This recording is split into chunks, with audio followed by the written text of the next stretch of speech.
पण त्या शाळा यांनी अस्तित्वात आणल्या। अरे भामट्यानो, तुम्हाला विकासच करायचा असेल तर माझ्या डोंगरदऱ्यातल्या पोराला योग्य पद्धतीचं स्वतःच्या पायावर उभा राहता येईल अशा प्रकारचं शिक्षण द्या, मग खऱ्या अर्थानं विकास होईल। देवेंद्र फडणवीस, तुम्ही जर का शक्तीपीठ महामार्ग जर रद्द करणार असाल तर आम्ही तुम्हाला ज्यांच्या जमिनीतनं तो जाणार आहे एकरी 1000 रुपये आम्ही तुम्हाला वर्गणी द्यायला तयार आहे। ते तसा प्रकल्प करायला दिव्या काय, हा दिव्या, एकरी 1000 रुपये तुम्हाला वर्गणी देतो। शक्तीपीठ रद्द करण्याच्या बदल्यात ते पाणी उचला आणि तिकडे कुठेतरी घेऊन जावा। आणि ज्यांच्या रानात पुराचं पाणी येणार आहे त्यांनी एकरी 5000 रुपये द्यायचे एकदाच दिव्या, म्हणजे परत पाणी तर येणार नाही। अशी माझी ऑफर आहे। हे किती पैसे होतात बघा, हिशेब करा आणि कुठेतरी जागतिक बँकेकडनं कर्ज काढा आणि ते जुलै महिन्यातलं पाणी उचला आणि दुष्काळी भागातलं न्या। आमचा तुम्हाला फुल्ल पाठिंबा आहे। मी असं ऐकलंय की तुम्हाला पंतप्रधान व्हायचं आहे, व्हा जावा, आमचं काय म्हणणं नाही। पण त्या अदानीला खुश करून पंतप्रधान होण्याच्या पेक्षा शेतकऱ्याला खुश करा आणि मग व्हा जावा, आमचं काय म्हणणं नाही। आम्हाला वाटतंय कधीतरी एकदा मराठी माणसानं पंतप्रधान व्हावं, होत असेल तर व्हा, पण आमचं वाटोळं करून होऊ नका। का कशासाठी हे करता ये? अदानी खुश होऊन मोदी नंतर तुम्हाला पंतप्रधान करण्यासाठी पैसे खर्च करा असं वाटतं का? बरं, ही उद्योगपती कोणाची नसतात, कोण सत्तेत असतं त्याची असतात। उद्या तुमच्यापेक्षा कोणतरी निघाला तर त्याच्या बाजूला जातील, तुम्हाला विचारणार सुद्धा नाही। तेव्हा ह्यो शक्तीपीठ आम्हाला नको। अहो, हे जागतिक बँकेकडे यांनी गेला, जागतिक बँकेकडनं महापुरासाठी म्हणून पैसे आणला 3000 कोटी, 3300 कोटी, 400 कोटी, हा 4000 कोटी आणलं। आणि त्या 4000 कोटीतनं जागतिक बँकेला त्या तज्ज्ञांनी सांगितलं बरं का, नदीच्या पाण्यामध्ये पाण्याच्या प्रवाहात जे अडथळे आले त्यामुळे हा पूर तयार होतो। हा निष्कर्ष जागतिक बँकेनं लगेच काढला एका दौऱ्यातच। त्यांनी म्हटलं ते अडथळे काढण्यासाठी तुम्हाला आम्ही 4000 कोटी रुपयाचं कर्ज देतो। ह्यांना कर्ज काय लगेच घेतलं, त्यांनी घेतलं, त्याचा उपयोग करायचा। ते काय केले माहितीये, इचलकरंजी, कोल्हापूर आणि सांगली गटारी करून टाकल्यात। आता शहरातली गटारी केल्यावर कर्ज पूर थांबतोय? कधी ऐकलंय का असं? शहरातली गटारी पूर्ण केल्यावर कर्ज थांबतंय का? पूर गेलं, 4000 कोटी गेलं। ते एका तरी तज्ञानं मला सांगावं, शहरातली गटारी काढल्यानंतर महापुरावर नियंत्रण कसं करता येतंय हे एका तरी तज्ञानं मला पटवून सांगावा। काय नाही, महापालिकेच्या निवडणुका होत्या त्यामुळे गटारी केल्या, लोकांना खुश केलं, टक्केवारी घेतली, झालं। तुम्ही आहे तुमचा पूर आहे, काय काशी करा जावं तिकडे, काय करायचं ते। असं हे सगळं चाललेलं आहे।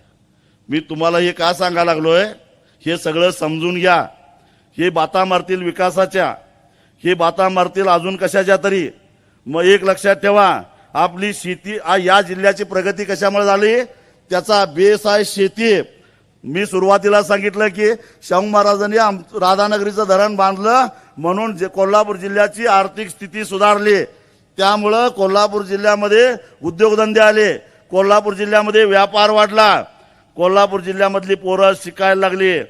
आणि छत्रपती शाहू महाराजांनी काय केलं, ही आपली अडाणी जनता शहाणी झाली पाहिजे म्हणून या कोल्हापूर शहरामध्ये प्रत्येक समाजाचं एक हॉस्टेल काढलं, एक बोर्डिंग काढलं। कारण कुणब्याची पोरं शिकली पाहिजे, त्याशिवाय ती शाकणी होणार नाहीत।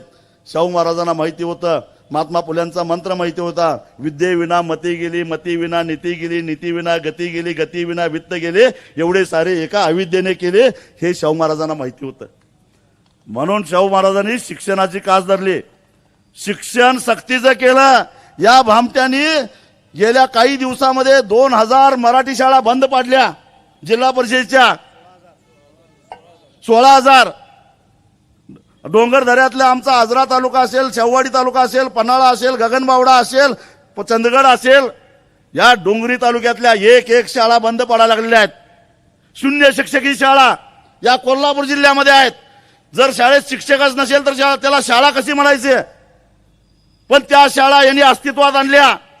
अरे भामट्यानो, तुम्हाला विकासच करायचा असेल तर माझ्या डोंगरदऱ्यातल्या पोराला योग्य पद्धतीचं स्वतःच्या पायावर उभा राहता येईल अशा प्रकारचं शिक्षण द्या, मग खऱ्या अर्थानं विकास होईल. त्याला सन्मानानं जगता येईल अशा प्रकारचं काहीतरी व्यवस्था करा. बेरोजगाराच्या तांडे तयार झालेले आहेत. त्या बेरोजगारांना रोजगार निर्माण करता येईल असा काहीतरी स्वयंरोजगार असेल किंवा नोकऱ्या निर्माण करा, तर विकास होईल. कसला विकास करायला लागला ठेकेदारांचा? आणि ठेकेदारांची तुम्हाला काळजी असते तर या ठेकेदारांची 80,000 कोटीची थकबाकी राहिली असती का? म्हणजे हे जे आता भाड्यानं देणार आहे तुम्ही शक्तीपीठला, ती सुद्धा पळूनच जाणार आहे तुम्हाला सांगतो. तेव्हा या सगळ्या गोष्टीचा विचार करा आणि आपण आपला जिल्हा वाचवण्यासाठी, आपला भाग वाचवण्यासाठी 13च्या 13 जिल्ह्यातल्या सगळ्या शेतकऱ्यांची एकजूट करून आपल्याला हा लढा करायचा. आविष्कार इन्फ्रा तुम्हाला देत आहे विविध लोकेशन्सवर NA प्लॉट्स आणि प्राईम फ्लॅट्सचे प्रोजेक्ट्स. नंदिनी जाधव नगर, शांत निवांत कोल्हापुरात घर म्हणजेच नंदिनी जाधव नगर. मल्हार रामगिरी, तुमच्या स्वप्नातील बंगल्याची पहिली पायरी. मल्हार रामगिरी हातकणंगले. पॅनोरमा हिल्स आंबा, सह्याद्रीच्या कुशीत निसर्गाच्या सानिध्यात तुमचं स्वतःचं farm house. Padmaveera city Jaysingpur, एक आधुनिक लाईफस्टाईल देणारा 1 and 2 BHK होम्सचा प्रोजेक्ट.